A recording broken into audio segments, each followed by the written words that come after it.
Hi everyone. When we look at the spreadsheet, we often see the definitive number, but in the real world, we face what risk analysis call state of nature. What is state of nature? State of nature is actual event that might occur in the future or possible future scenario, which is uncontrollable external condition. For example, an economic downturn or a sudden rise in steel price, which is low or high demand. This solution, the payoff table.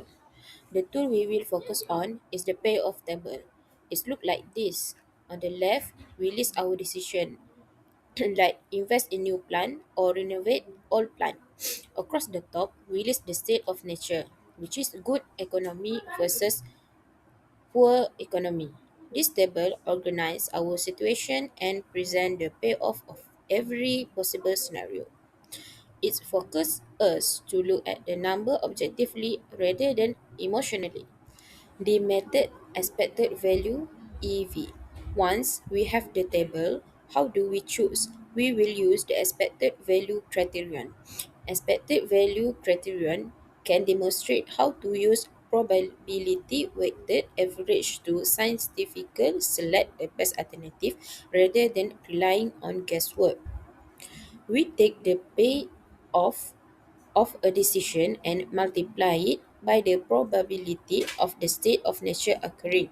For example, if there is 60% chance of a good economy, we multiply our potential profit by zero point 0.6.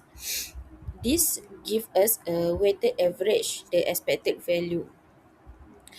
If Furthermore, it addressed the psychological aspect of financial planning by distinguish between maximates and maximin risk attitude. Hi, my name is Nurul Hamidi and I will talk about the value of certainty EVPI. But there is one more critical calculation before we hire a consultant or buy expensive market data to reduce our risk. We need to know, is it worth it? This is where we calculate the expected value of perfect information EVPI. This number tells us the difference between our profit if we had 100% certainty versus our current expected value. If the EVPI is 50,000 ringgit, we know exactly that we should never pay the consultant more than 50,000 ringgit for their advice. It puts a hard price tag on uncertainty.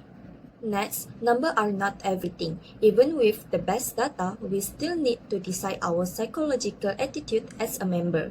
We have two options. Option A, are we a maximax team? Do we want the maximum of the maximum payoff? This is the aggressive and optimistic approach where we chase the higher possible profit, assuming the market will be in our favor. Or option B, are we a maximum team? This is the defensive approach. Here, we look at the worst case scenario and try to maximize the minimum return. This is a pessimistic target designed to protect Perodua assets at all costs, ensuring we survive even if the economy crashes. We cannot be both. Today, we must decide where we fall on that curve. By the end of this session, we will have achieved a fundamental shift.